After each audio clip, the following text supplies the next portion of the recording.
Welcome to Person. I'm Paula Todd. Today, Doug Dane is a successful motivational speaker and businessman. It's a stunning achievement for a man who was abandoned by his birth mother as an infant, only to be adopted by a violent alcoholic couple. He lived in fear and in shame. No one, not police, not welfare workers, managed to help. At 13, he was kidnapped by a ring of sexual predators. What happened next is almost inconceivable. Today, Doug Dane's remarkable triumph on Person. Today, Doug Dane is a very successful mortgage broker. But for most of his adult life, he kept his dark childhood a closely guarded secret. Hey Dan, give me a call. I got to talk to you about the mortgage location in Toronto. I'm on my cell phone. Give me a shout back in the car. Thanks. Born Jeffrey Osborne in Kitchener, Ontario, Doug was adopted by a factory worker and his wife when he was just 6 months old. The couple had adopted another boy, and the two grew up as brothers. But alcohol, verbal abuse, and physical violence twisted the family structure into something ugly and terrifying. Not surprising, then, that 13-year-old Doug, craving affection, would be vulnerable to the attentions of a pedophile, one of 4 men preying on boys in the area. After being sexually abused for 2 years, the psychological and emotional damage was done. He turned to drugs, was arrested, and became a specialist in failure, failed businesses, and 2 failed marriages. But he says that specialty belongs to his past. I'm going to open your eyes today, I hope, by telling you my story, and I think once you hear it and listen to it, you'll see that you'll believe that you can do whatever you want to do and become whatever you want to become. And that his future is filled with hope and helping others. I talked with Doug Dane at his home in Guelph. So how old were you when you were adopted? 6 months old. So you go from 6 months in foster care to adoptive parents. That's right. They were alcoholics? Oh yeah, severe alcoholics, yeah. Abusive to themselves and each other. So it was scary. It was frightening. And you, as a kid, I remember I felt responsible. My brother and I, felt responsible for the fights that were going on. We were, 4, 5, 6 years old, breaking them up from violent fights. What would a day be like? Get up in the morning, usually 7 o'clock, 8 o'clock, because by that time my mom was already drinking and possibly drunk. The radio was always loud, playing country music. And what was she drinking? Beer and tomato juice and salt.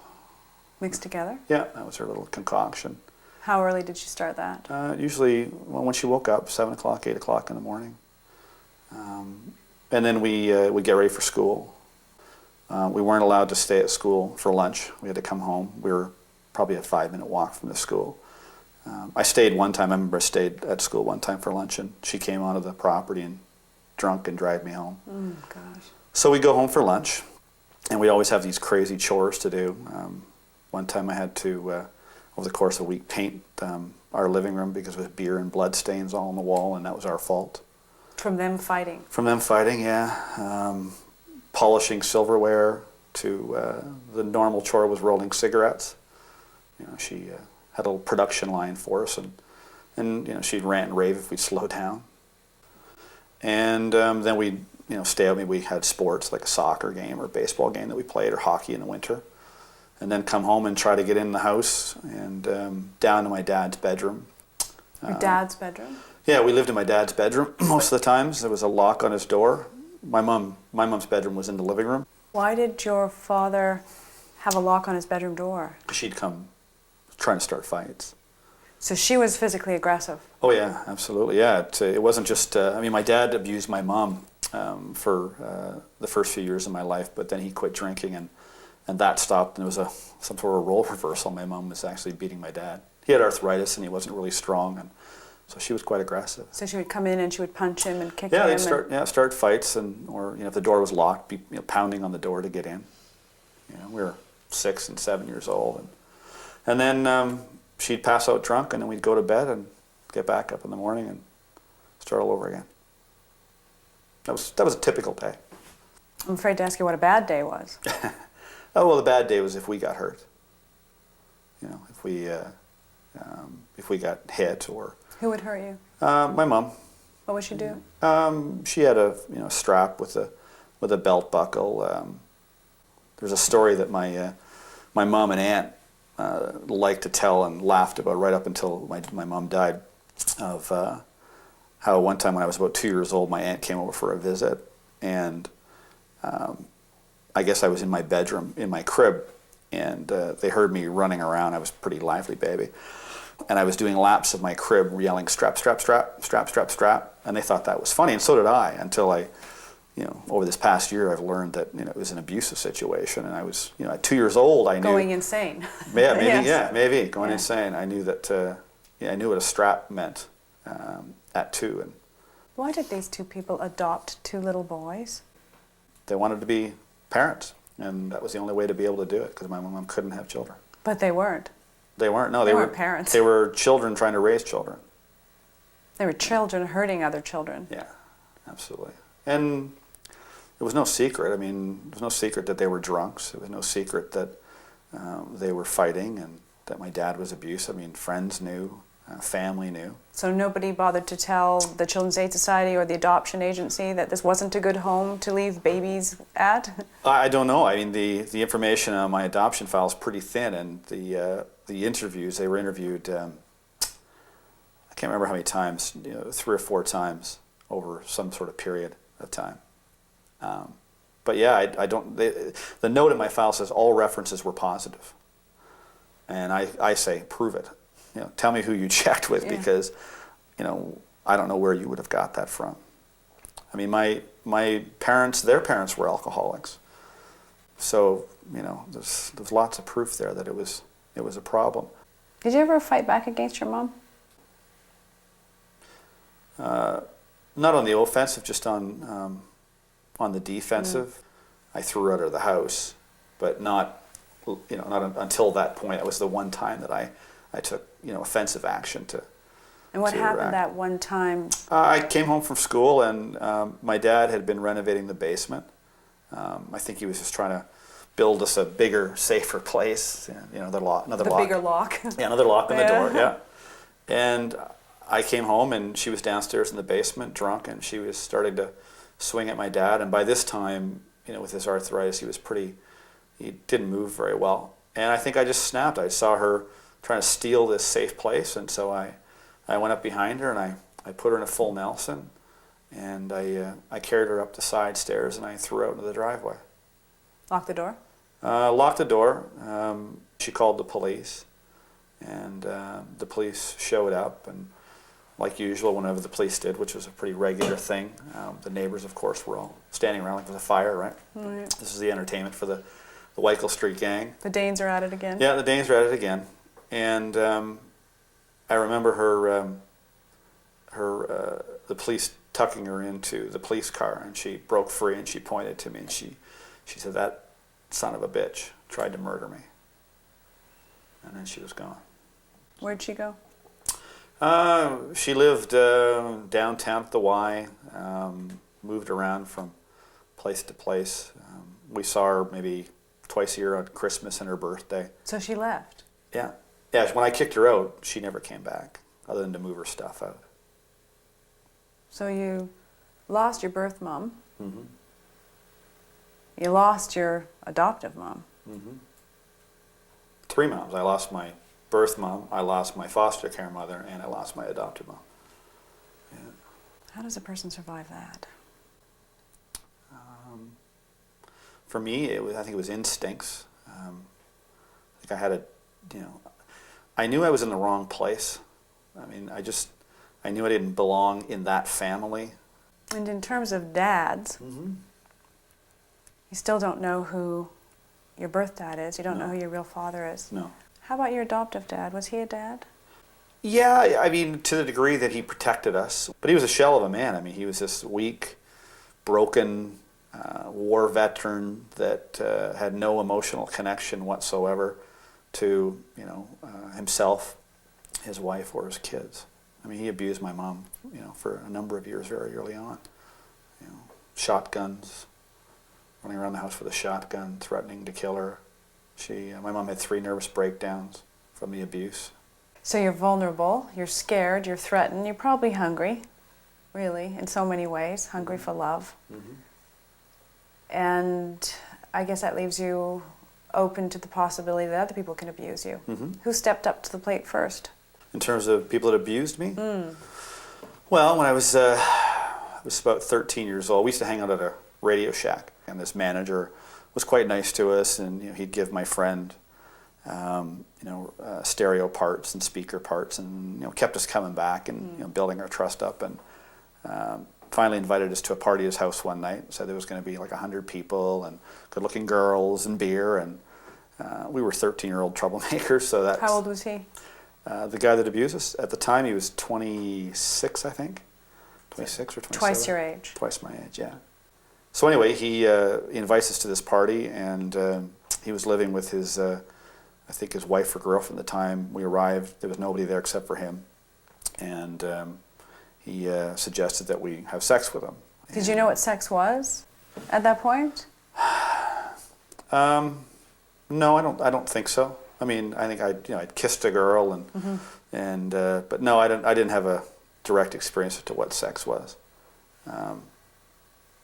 They convinced us, or when we went back a subsequent time, he convinced us that this was normal, and you know, that young men experience sex with the same sex, and that everything was quite normal and quite okay, and that we should give it a try. So that's how it started.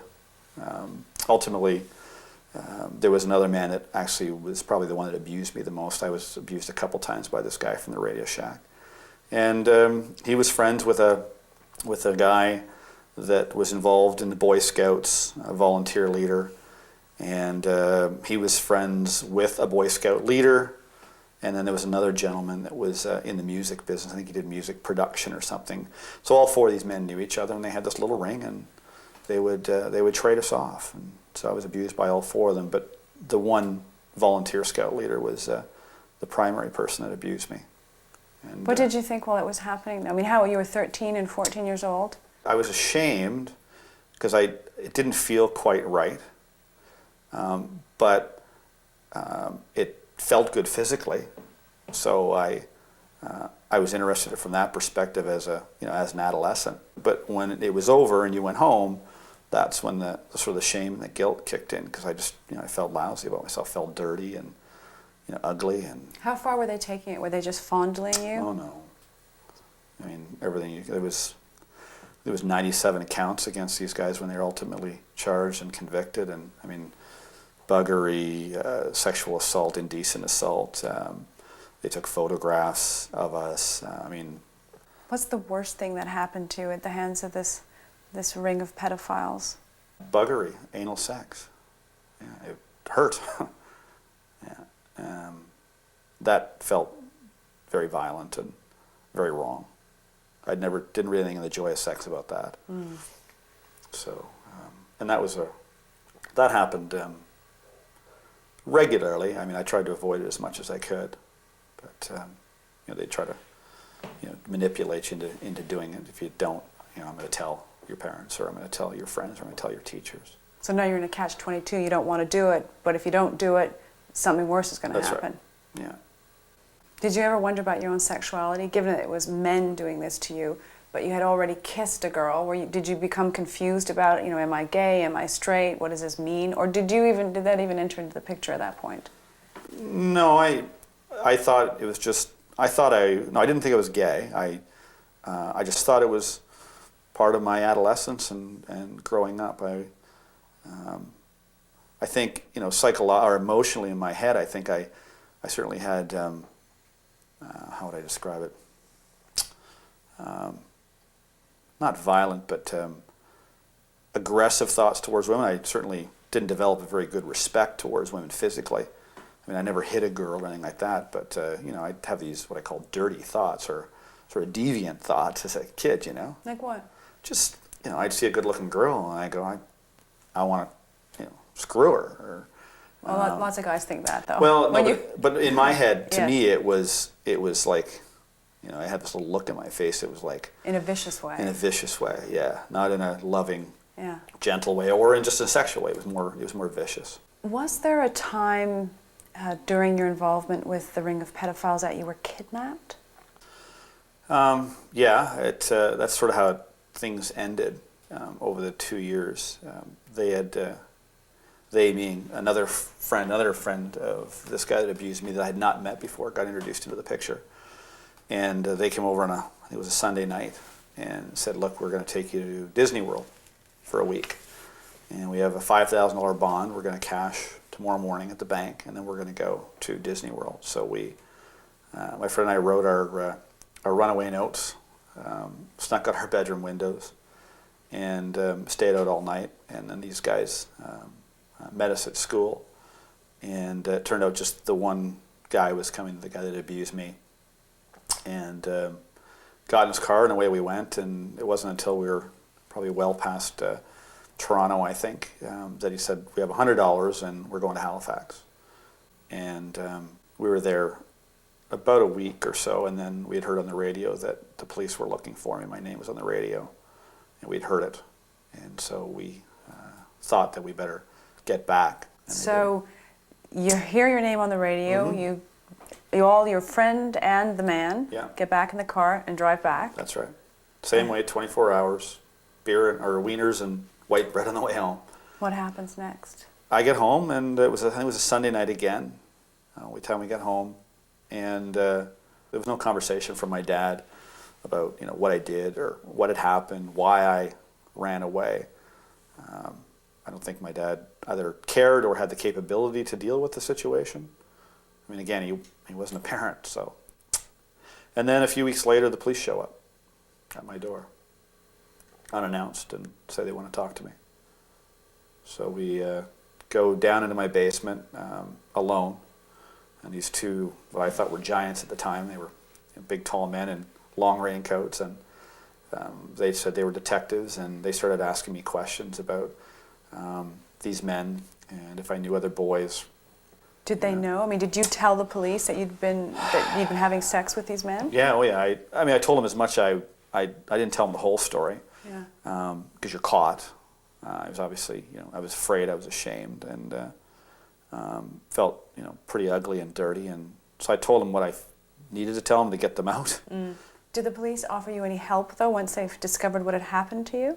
No, back then, I interviewed the detective on the case a few times. You interviewed the detective. So you went back and talked to the man who showed up at your house in a big, long coat? Yeah, yeah. Because what? You were trying to piece your life together? Yeah, piece the story together. Yeah, absolutely. Yeah, fill in all the blanks. So I asked him, I said, what did you do back then? I said, my dad and my brother didn't do anything to support me. And he said, well, back then we didn't want to tell parents any details because we were worried about them taking law into their own hands.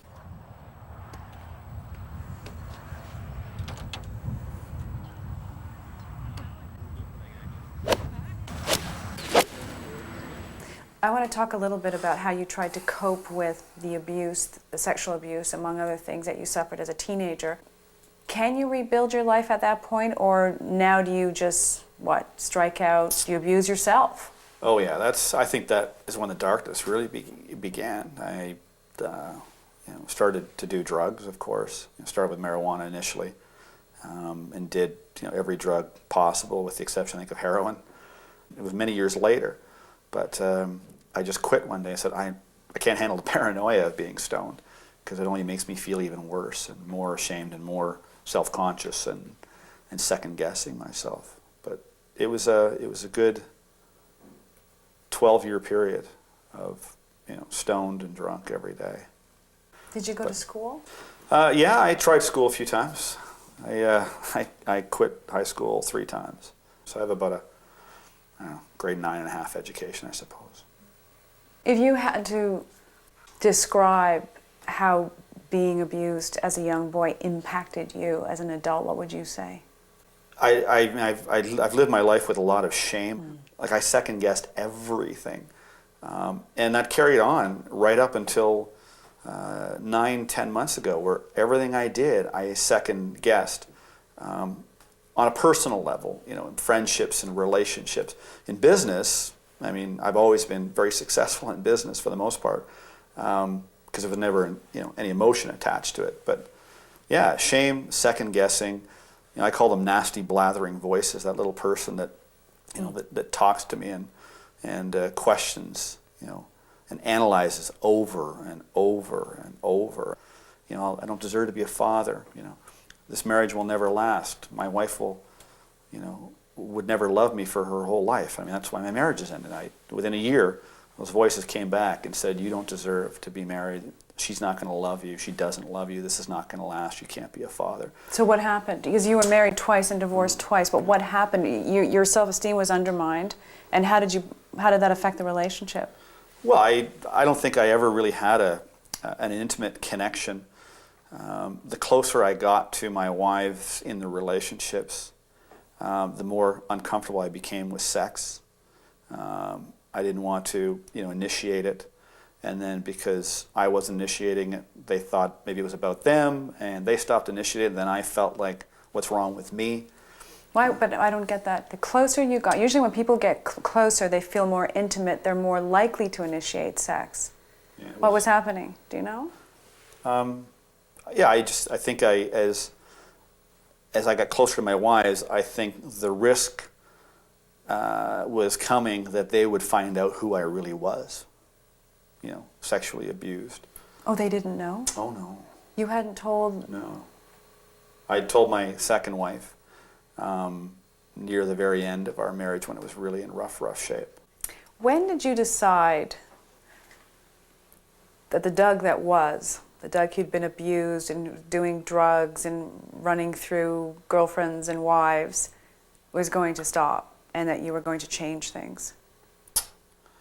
When I lost my second wife, when I left, I realized that I had to change my approach. I'd gone through therapy and counseling before, from my first marriage, and also prior to that I was sort of engaged to a woman, and when that broke up I went for counseling, but it didn't really last. So when I lost my second marriage.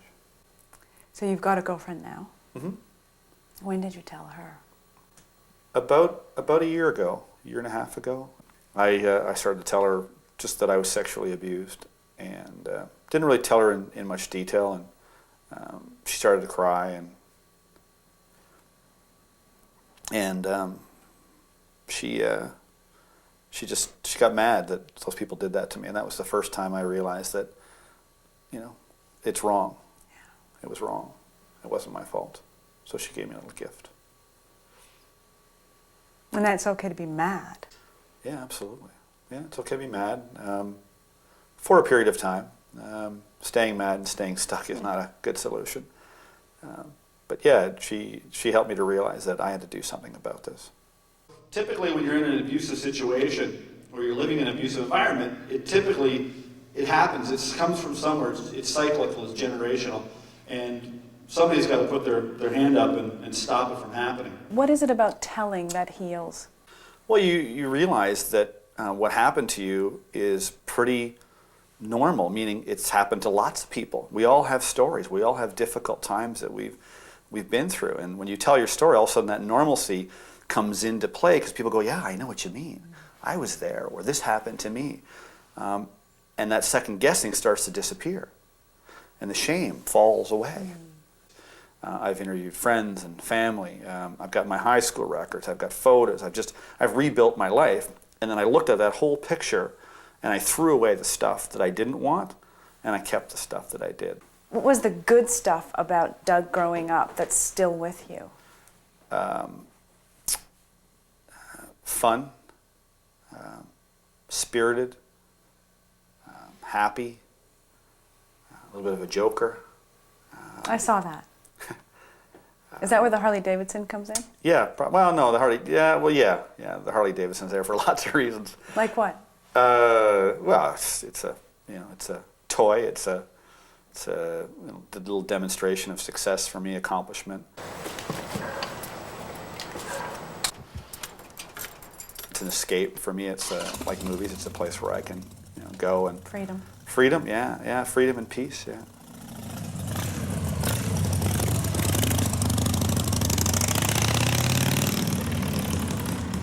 Did you ever wonder about having children yourself? Yeah. I had this magical moment about 3 months ago that I realized that I will have children and I can be a good father, and it's the first time I ever got that. All the typical questions that ran through my mind. I don't think I'll be a good father. Maybe I'll sexually abuse my kids. My two wives always questioned whether I was going to become an alcoholic, like my parents. And in fact, any relationship I've ever been in, and I tell my story, they always worry. And I don't blame them. They always worry that I was going to become an alcoholic. So those questions ran through my mind. But then I changed to a point where I convinced myself that I just didn't want to have kids, that it wasn't for me. But it is for me. So now you know that you wouldn't sexually abuse anyone. No, God, no. And why wouldn't you? Well, first off, I respect myself. I've learned to love myself and respect myself. I would never do that to myself or to anybody else. And you know what it feels like. Sure, yeah. I mean, that's why I didn't want to have kids. I didn't want to repeat the same mistakes that my parents made. So the best way to avoid that, for sure, was not to have kids at all. But no, there's no fear of me becoming an alcoholic. I would never hurt a child or another woman or another person. I have a squirrel died out in front of my house a couple weeks ago, and I had tears in my eyes. I mean, everything that's living is beautiful to me.